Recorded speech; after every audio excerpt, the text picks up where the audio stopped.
All right, so let's restart on today's class. So we're still going to be in Chapter 8 for this second part of today's class.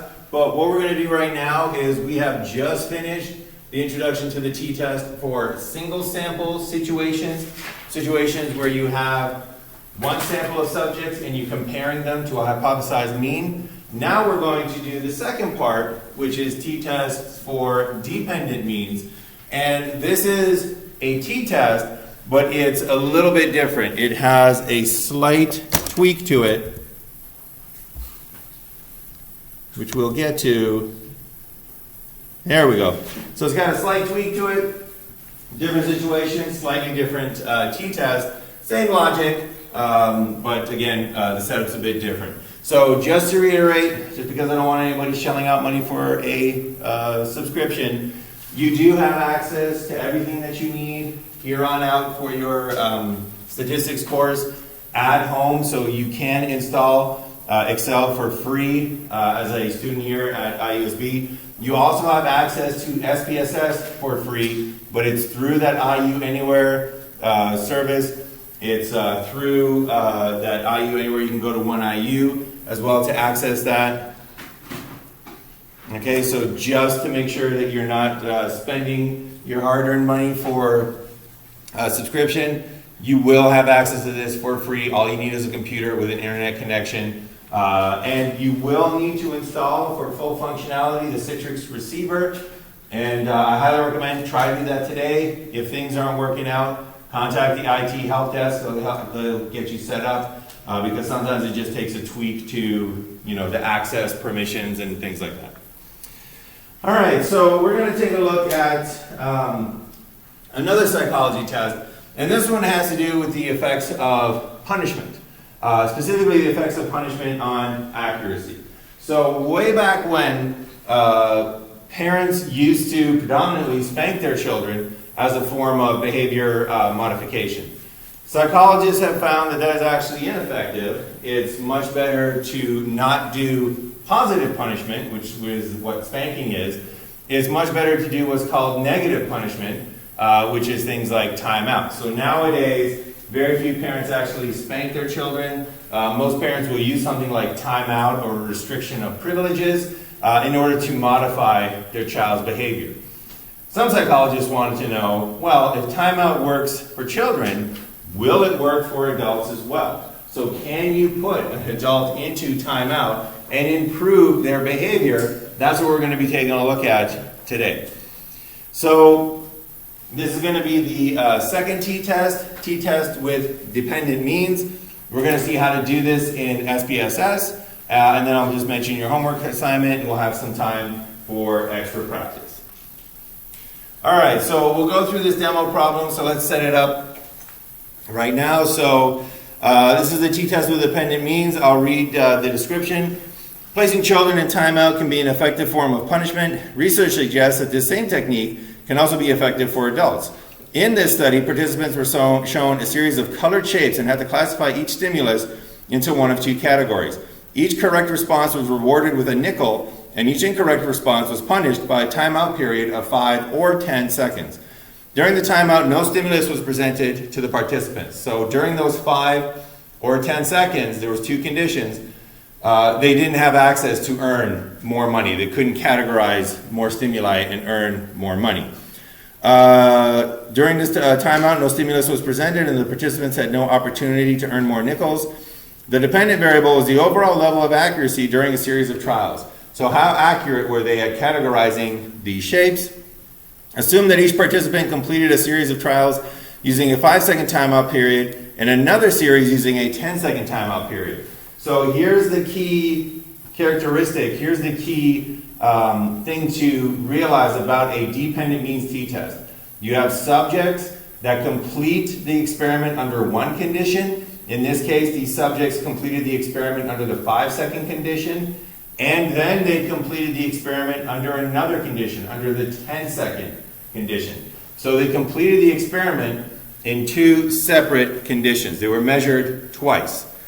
So data for a sample of 9 participants is as follows, and we want to know, is there a significant difference We're going to use a two-tailed test with an alpha of 0.05 because we have no reason to believe that the performance is going to go one way or another. Maybe adults will say to themselves, ooh, I'm being placed in timeout longer, so I better be more accurate, right? So the 10-second condition should be more accurate. On the other hand, maybe adults will get frustrated and say to themselves, you know what, I'm being treated like a child here, being put in timeout, I'm getting really angry, and then anger is going to make them less accurate. So maybe they'll get more accurate, maybe they'll get less accurate. Two-tailed test is the way to go. So here are the scores.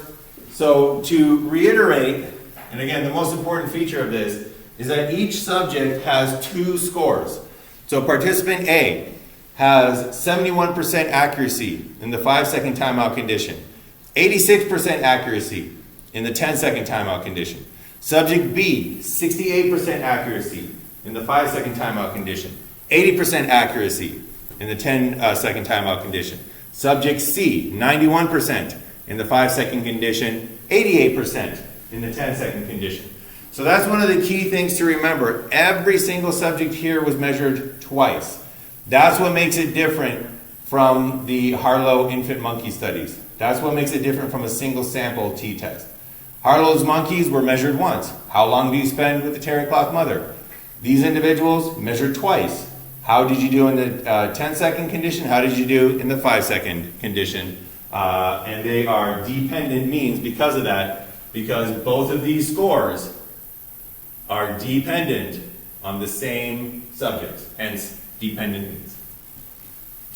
All right, so in this case, we now have, again, a very realistic scenario. So in this case, what we're doing is we are taking subjects from an unknown population, this is the accuracy in the 5-second condition, and we're taking subjects from a treated population, this is the accuracy in the 10-second condition, and we're measuring them in the 5-second condition, and then we're measuring them and comparing them in the 10-second condition. So this dependent means design is one that is used very often in psychology. So we're measuring them in the 5-second condition and then comparing that to the 10-second condition. Any drug study is usually going to be a dependent means analysis, where you measure them before the drug and you measure them after the drug. Any clinical treatment trial will be dependent means, where you measure their behavior before their treatment, you measure their behavior after the treatment, you measure the same people before and after, that's a dependent means t-test. All right, so the dependent means t-test basically boils down to analyzing these differences. So everybody gets their scores, and SPSS will do this for us, but just so you can see behind the curtains, their scores all get changed into difference scores.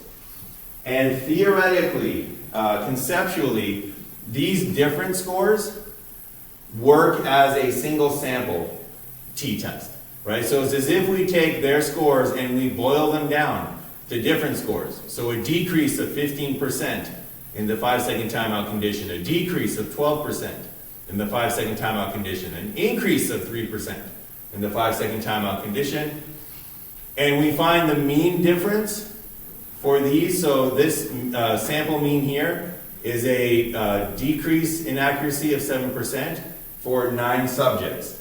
So this whole test is as if we are comparing these scores to a hypothesized mean of 0. Because if there's no difference between the 5-second and 10-second timeout conditions, then the difference in accuracy between them should be 0. Right? So that's kind of why it's in the same chapter as the single sample t-test, because in essence, it boils down to a single sample t-test. However, we are going to do this, that was your peek behind the curtain. We're going to do this the real way, which is to analyze those 2 sets of scores, and we're going to do them with SPSS. And even though this is a slightly different t-test, it is still a hypothesis test, still going to go through these 5 steps. So let's start off with step number 1. Step number 1, restate the question as a research hypothesis and a null hypothesis about the population. We want to know, is there a difference in accuracy between the 5-second and the 10-second timeout periods? So the research hypothesis is that there is a difference. So there is a difference in accuracy, and that is written as the mean accuracy for the 5-second condition does not equal the mean accuracy for the 10-second condition. Maybe the 5-second condition is bigger, higher in accuracy. In that case, it wouldn't be equal. Maybe the 10-second condition is higher in accuracy. In that case, it wouldn't be equal. This covers both of those possibilities. So, research hypothesis, the mean accuracy for the 5-second condition, not equal to the mean accuracy for the 10-second condition. That is if these two samples belong to two different populations.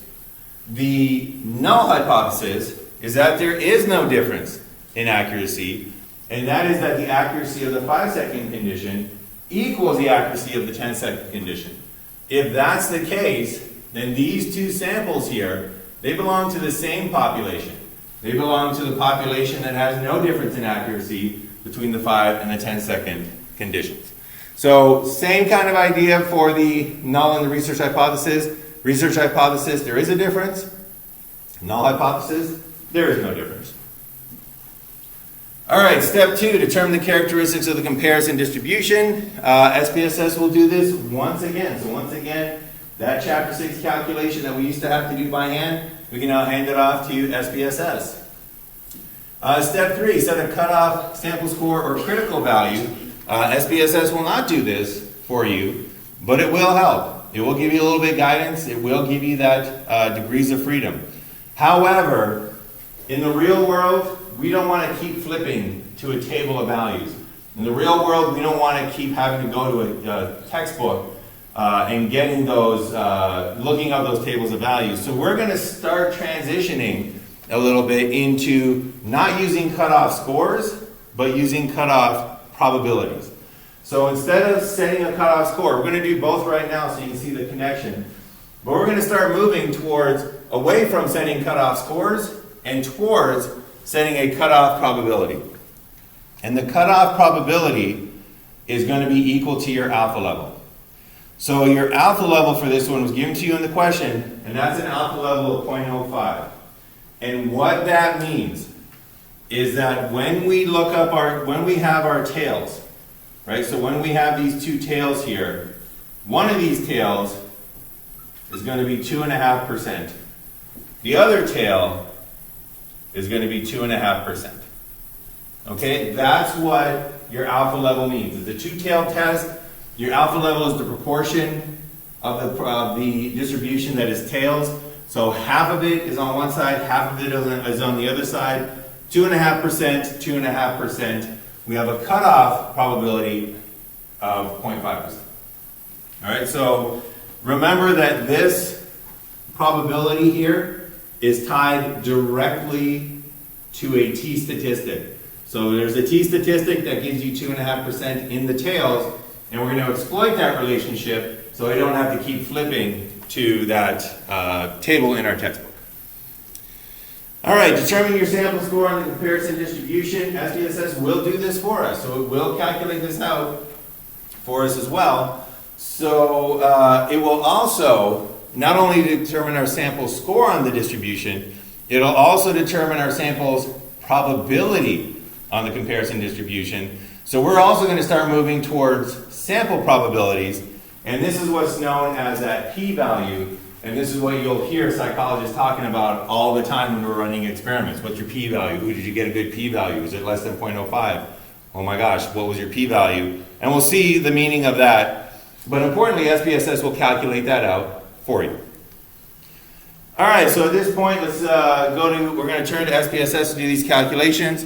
The numbers that we need for this can be found in the second practice Excel sheet. So this is Excel sheet 08B for practice.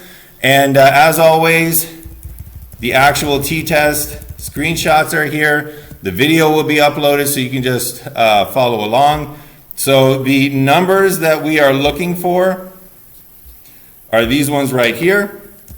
So we're going to be working on the adult timeout data.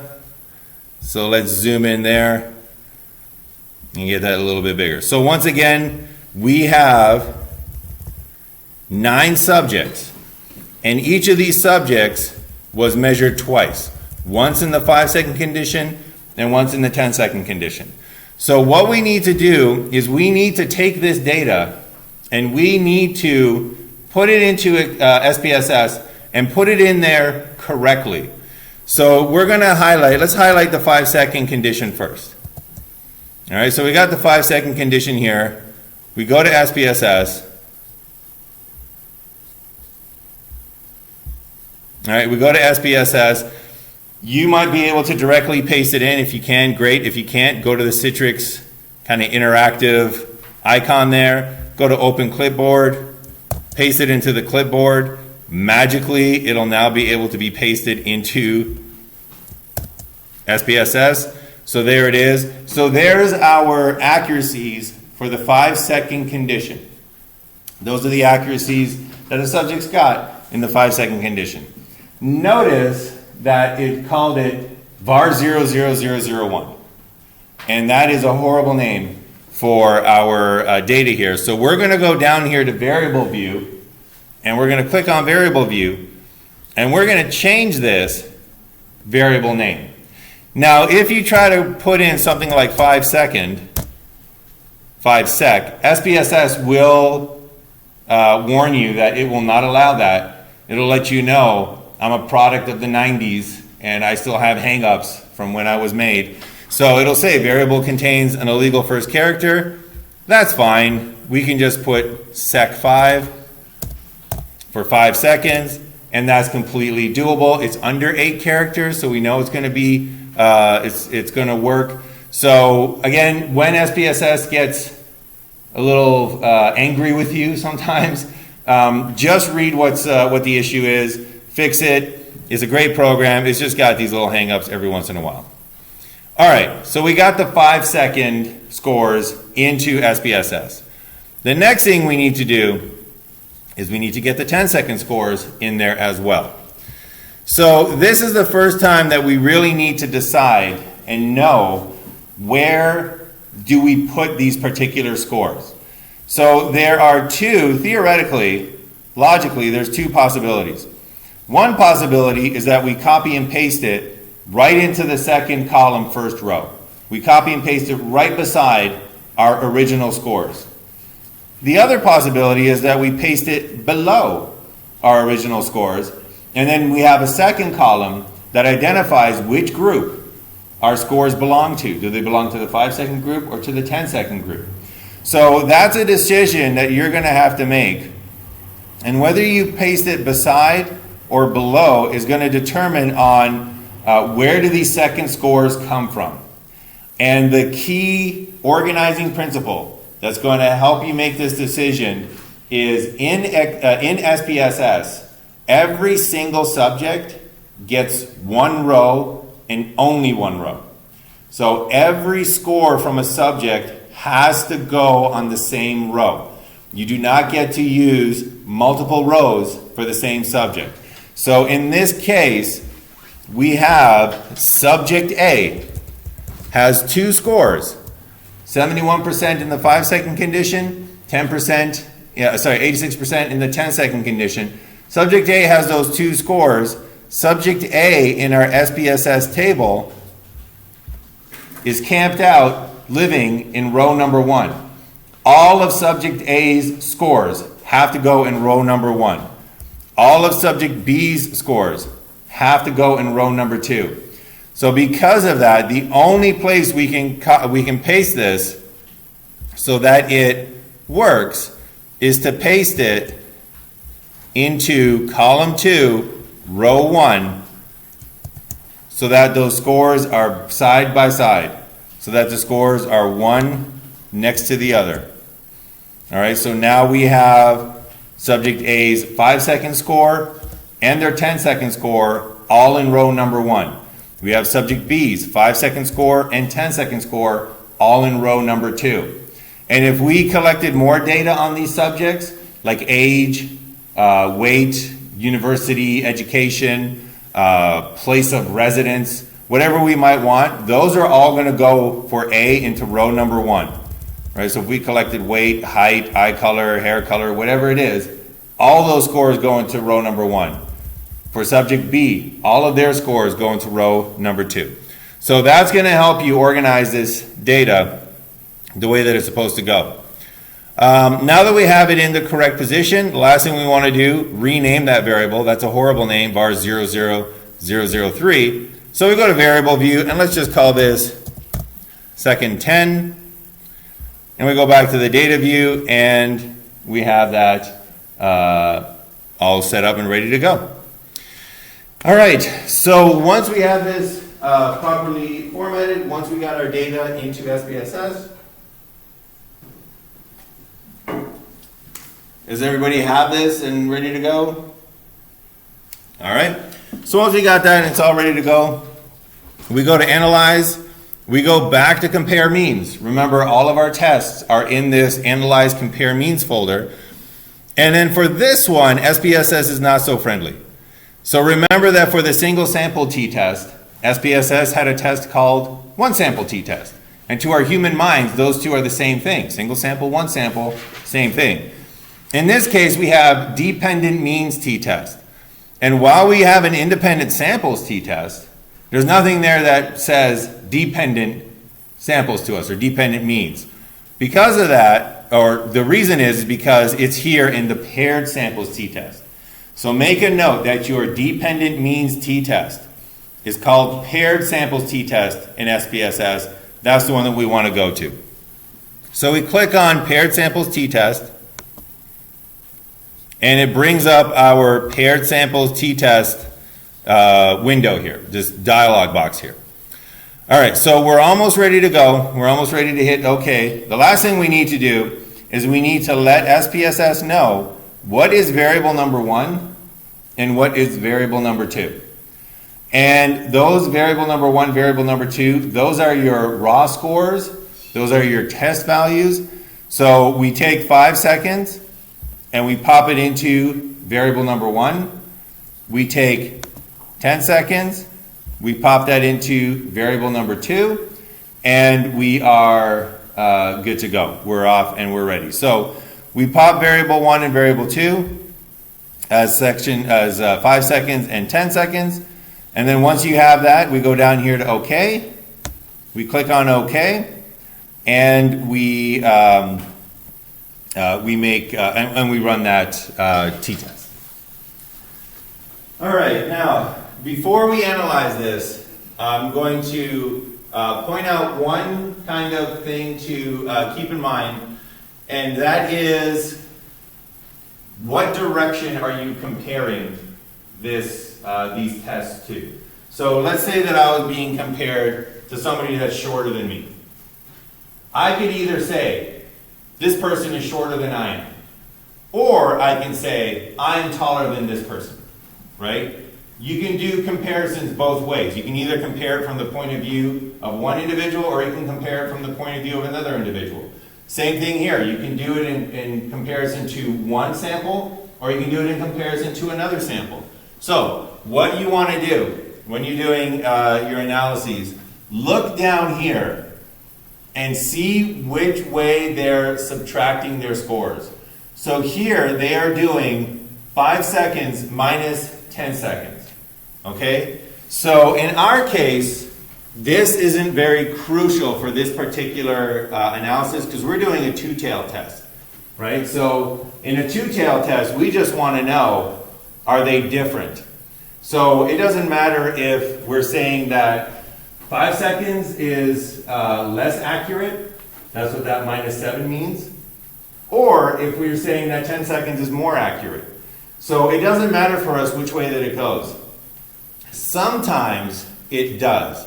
So oftentimes in psychology, when you're doing treatment studies, the way that you do a treatment study is that you do after minus before, right? You measure their scores after, you measure their scores before, and then that gives you the difference. That gives you the effect that your treatment had. So sometimes this has to be in the right order. So when you're doing these analyses, when you're doing your homework, for example, run the analysis, and if it's in the wrong order, what you want to do is go back to your your data editor here, go back to Analyze, Compare Means, Paired Samples t-test, highlight your one of your variables here, either 5 seconds or 10 seconds, and then go down to go to that arrow right there, that double arrow, and that will switch them for you. So you can see that if you kind of click on that, right now, before I click on it, 5 seconds is variable number 1, 10 seconds is variable number 2. When I click on it, it switches them. Now, 10 seconds is variable number 1, 5 seconds is variable number 2. And if I run the analysis right now, then you'll notice that now, instead of telling me what it originally said, which was, let me just scroll up to that original one. Originally, you can see that our mean difference was -7. This is SPSS telling me that the 5-second condition is 7% less accurate than the 10-second condition. This analysis, when I switched them, is now telling me the same thing, except now it's saying that the 10-second condition is 7% more accurate than the 5-second condition. So in our analysis here, it's not going to make a difference because we're going two-tailed. But sometimes it does make a difference. Sometimes it's easier to understand in one direction. So if that's the case, for example, in your homework, if that's the situation and you run it, just double check to make sure that you got the right direction or the direction that you want. If you do, great, do your analysis. If you don't, just go back, use those arrows, flip it around, run it again. It'll take you all of 10 seconds to do it, but it'll make it a lot easier to analyze. All right, so on that note, once again, we're doing a two-tailed, so we don't need to flip these around. So let's get to the analysis and the interpretation. Basically, SPSS has done the heavy lifting. Let's do our human part and do the analysis. So once again, we want to get to step 5. We want to know, do we reject or accept the null hypothesis? So as before, if the sample t-score is beyond the cutoff t-score, we're going to accept the research hypothesis and we're going to reject the null hypothesis. On the other hand, if the sample t-score is within the cutoff t-score, we're going to accept the null hypothesis and reject the research hypothesis. We are also going to start moving away from this to using probabilities. Okay, so I'll set this up right here for these two situations. So, if we had cutoff scores right there. All right, so we got that tail and we have that tail. And our sample score is beyond the cutoff score. So our sample made it over here, right? Right there is our sample score. If that's the case, we accept the research hypothesis, we reject the null hypothesis. All right, so this here is accept the research hypothesis, okay? If, on the other hand, we were in this situation where we had those cutoff scores, and our mean instead was within the cutoff scores. Our mean is somewhere over here, right? It is within, it scores within the cutoff scores. If that's the case, then we accept the null hypothesis and reject the research hypothesis. So in this case, we're going to accept the null hypothesis. That's the analysis when you do it with cutoff scores. This analysis means if you're going to go this route, you need to go to the table. You got to go to that t-statistic table, that t-distribution table. On the other hand, because SPSS will not give you these cutoff scores. However, the same logic can be applied, but now to the probabilities.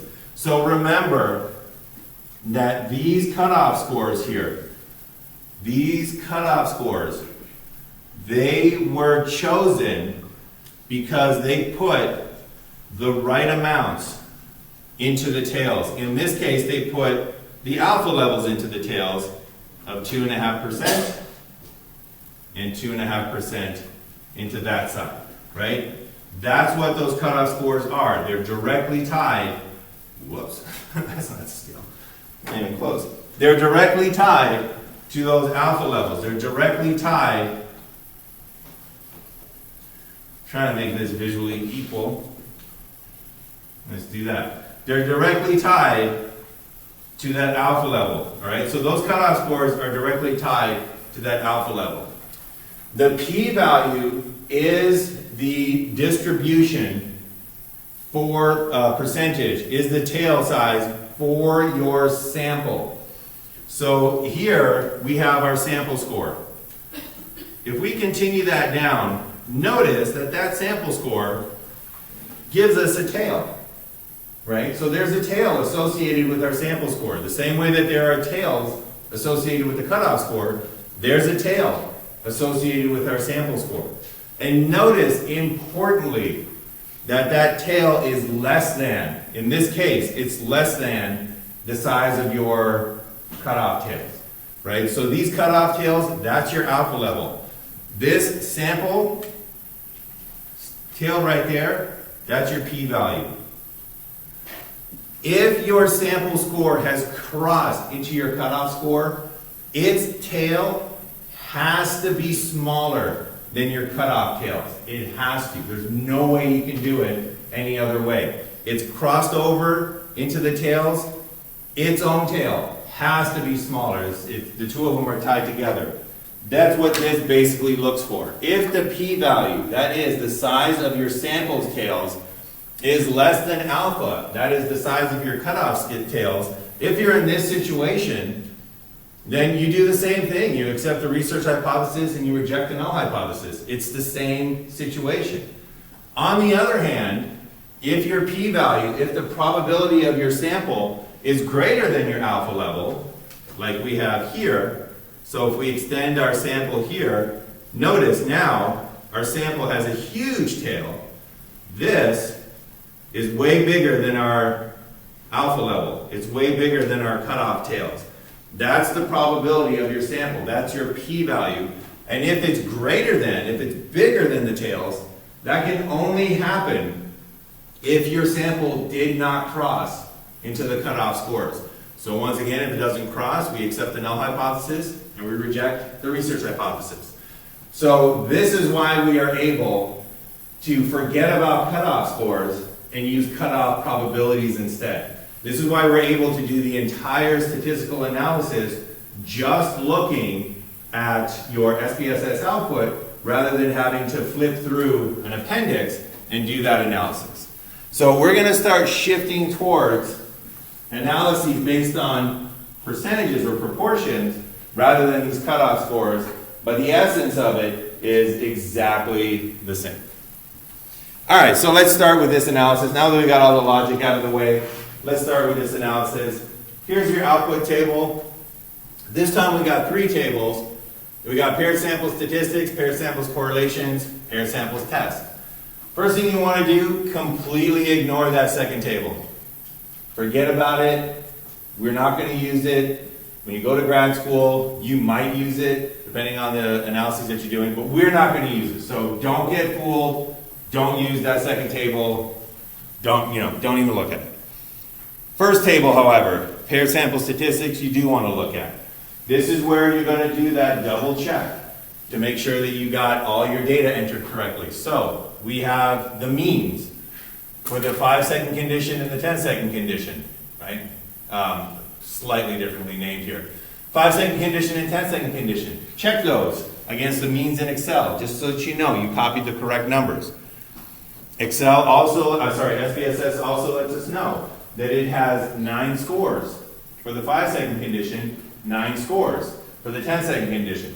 That's how many scores it should have. So again, that just lets us know that we didn't make a mistake in copying that. All right, so now we need our characteristics of the comparison distribution. SPSS will do this for us. So you'll notice first that there is no mean given for your comparison distribution. That is because for a paired samples t-test, the hypothesized mean or the mean for your comparison distribution is always 0. If there is no difference between the 5-second and the 10-second condition, then the mean difference is going to be 0. So that's why it's not up there. It's always going to be 0. I won't ask you for it, but if it comes up in homework, just know that the difference is always hypothesized to be 0. The null hypothesis is always 0. All right, so comparison distribution. There's your standard error of the mean. Make a note. That's your standard deviation for your comparison distribution. Make a note of where it is and what it is called, because you'll notice that you have standard error of the mean up here. So we got 1, 2, 3 different values for standard error of the mean. So make sure that you know which one to look at. It's this one down here in the third table, standard error of the mean. Make a note of it. 50% of SPSS and using SPSS is knowing where to look. So that's where you look for your standard error of the mean, your comparison distribution, standard deviation.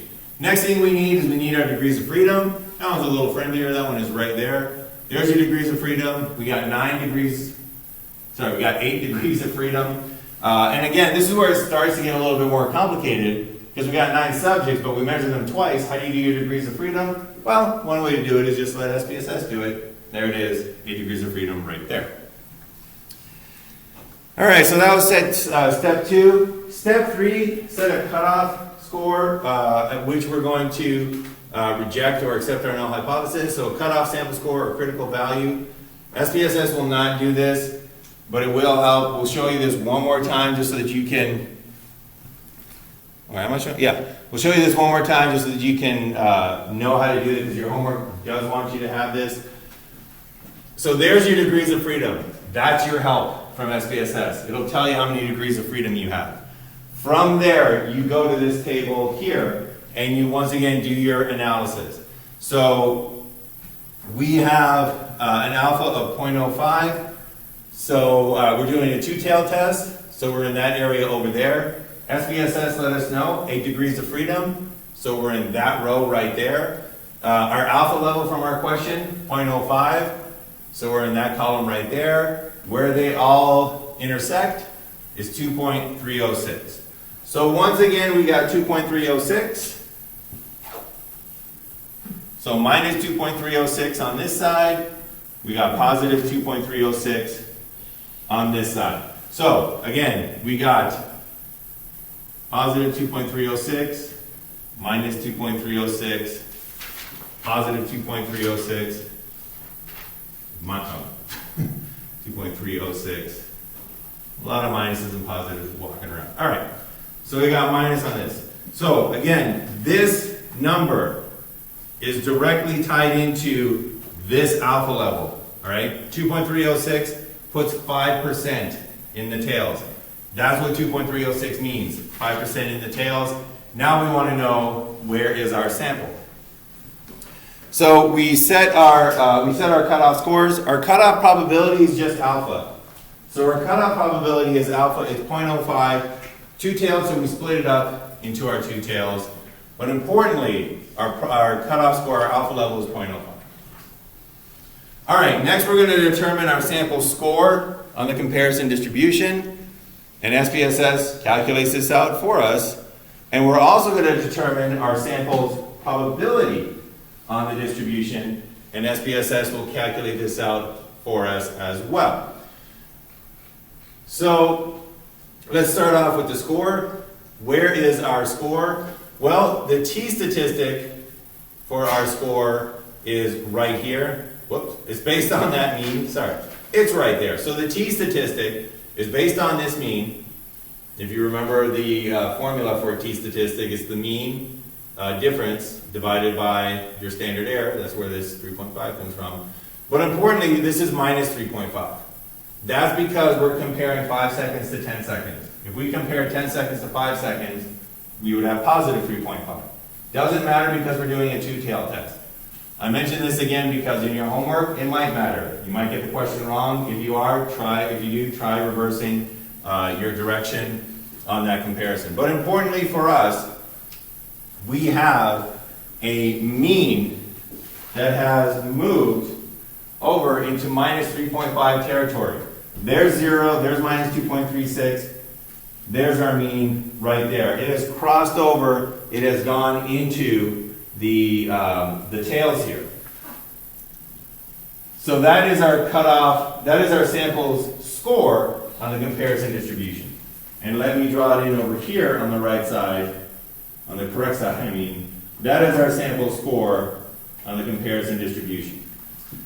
What SPSS also does is it calculates your sample's probability on the comparison distribution. That is your p-value. So just like we have two tails, SPSS calculates your probability of getting a sample that big or that small, right? Positive or minus, that big or that small. And that probability is right there, significance two-tailed. What that means is that the size of this tail over here, based on our sample's t-statistic, the size of the negative tail and the size of the positive tail, those two tails put together are 0.008. That means that this tail here is 0.4%, and this tail over here is 0.4%. All right? Percentages are smaller than our alpha because our score went beyond the cutoff score. Those two are intertwined. You can't get one without the other. That's why we're able to leave cutoff scores behind and go directly to percentages. So we look up our significance here is 0.08. And instead of comparing our sample t-score to our cutoff t-score, well, let's see what happens there first. If the sample t-score is beyond the cutoff t-score, yes it is. We're going to accept the research hypothesis and we're going to reject the null hypothesis. So based on cutoff scores, all right, based on cutoff scores,